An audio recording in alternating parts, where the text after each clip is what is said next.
منسوب ہے، جیسا کہ میں نے بتایا تھا کہ شیخ مجدد الفسانی رحمۃ اللہ علیہ انہوں نے مثال دی کہ اگر آپ ایک لاٹھی لے لیں اور اس کے ایک سرے پر کپڑا باندھ کر اس میں مٹی کا تیل ڈال کر اس میں آگ لگا دیں تو ایک شعلہ جوالہ آپ کے پاس ہے.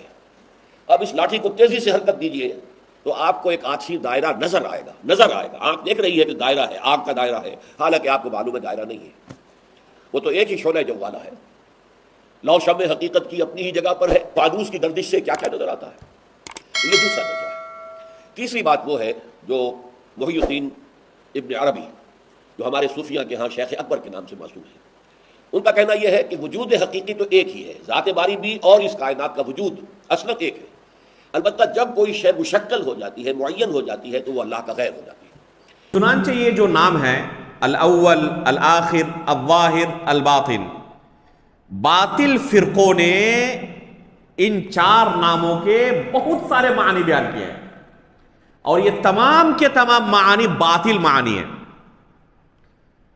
یہاں تک کہ ایک انتہائی باطل عقیدہ، خبیث فکر وحدت الوجود کا بعد گمراہ فرقوں کے اندر وجود آیا تھا، پایا گیا تھا.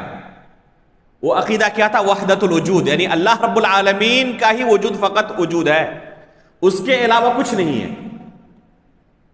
اس کے نتیجے میں وہ کیا کہتے تھے کہ جو بھی چیز آپ کو نظر آتی ہے وہ اللہ ہے. حقیقت میں بظاہر آپ کو کوئی دوسری چیز نظر آئے، لیکن حقیقت میں ہے کیا؟ ہو حقیقت میں وجود صرف ایک ہے، اور وہ وجود کس کا ہے؟ اللہ رب العالمین کا.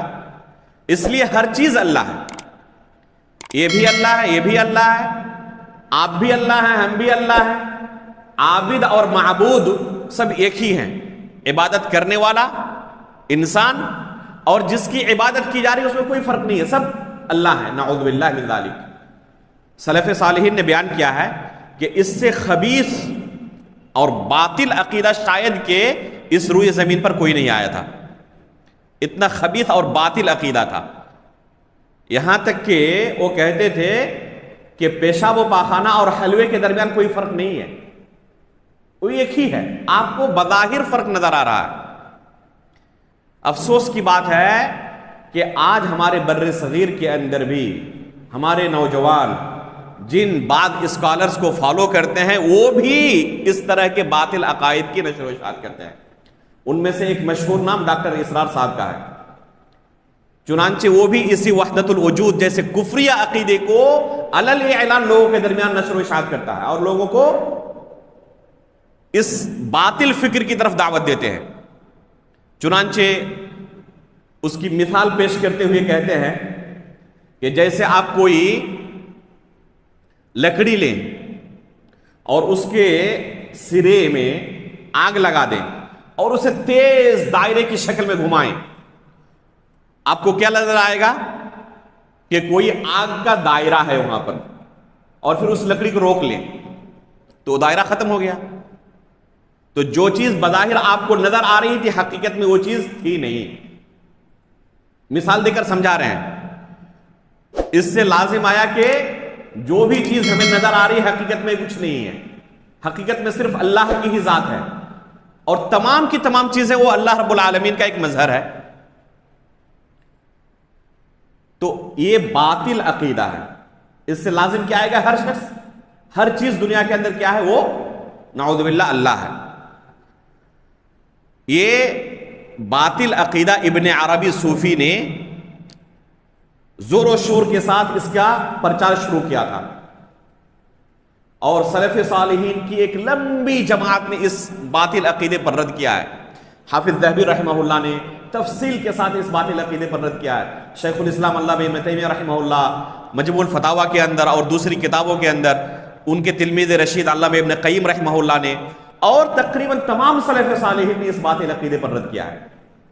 اس آیت سے، جو آیت آپ کے سامنے ابھی پیش کی گئی، هو الاول والآخر والظاہر والباطن، ڈاکٹر اسرار احمد صاحب اس آیت کے بارے میں کہتے ہیں کہ یہ آیت وحدت الوجود کے لیے نص قطعی ہے.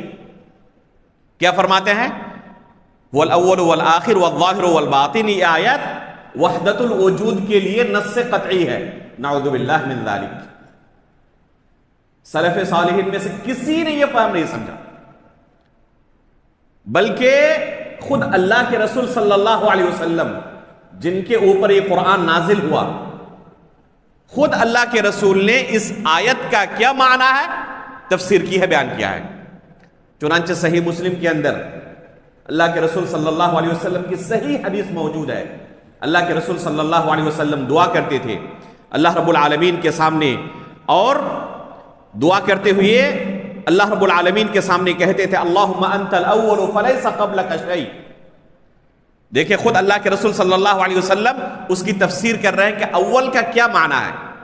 اللہم انت الاول فلیس قبلک شیء وانت الآخر فلیس بعدک شیء وانت الظاہر فلیس فوقک شیء وانت الباطن فلیس دونک شیء اقض عنا الدین واغننا من الفقر۔ یہ اللہ کے رسول صلی اللہ علیہ وسلم کی دعاؤں میں سے بہت ہی پیاری دعا ہے، یاد کر لیں اس دعا کو اور بکثرت پڑھتے رہا کریں، خصوصاً وہ لوگ جو قرض وغیرہ کے مصیبت سے جھوج رہے ہیں، فقر و فاقہ اور غربت سے جھوج رہے ہیں، تو اپنی معاشی حالت کے استحکام کے لیے اللہ کے رسول صلی اللہ علیہ وسلم کی بہترین دعا ہے یہ، اللہم انت الاول فلیس قبلک شیء وانت الآخر فلیس بعدک شیء وانت الظاہر فلیس فوقک شیء وانت الباطن فلیس دونک شیء اقض عنا الدین واغننا من الفقر۔ ان تمام ناموں کا واسطہ دینے کے بعد اللہ کے رسول آخر میں اللہ رب العالمین سے دعا کرتے ہیں کہ اے اللہ تو ہمارے اوپر جو قرض ہے، جس